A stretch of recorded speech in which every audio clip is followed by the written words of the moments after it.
Assalamu alaikum.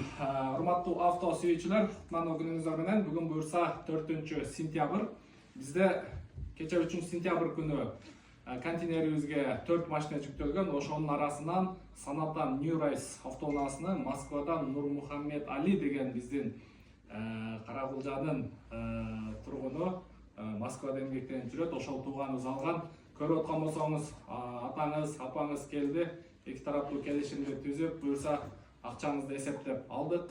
Доставка машинанын акчасын буюрса келгенден кийин растаможкага акча камдайбыз. Ишеним көрсөткөн биздин кардарларга Алла ыраазы болсун. Буюрса биздин дарек Бишкек шаары Жумабек 9-дабыз, эртең менен саат 10дон кечки 6-7ге чейин ушул жерде кызматтабыз иншалла. Бул жерде сиздер ортомчусуз Кореяда болуп аткан аукционго катышсаңыздар болот жана биз аркылуу ошол максатыңыздарды ишке ашырсаңыздар болот. Ал эми биздин акелерибизге Алла ыраазы болсун. Рахмат, ишиңер жүрүшү берсин.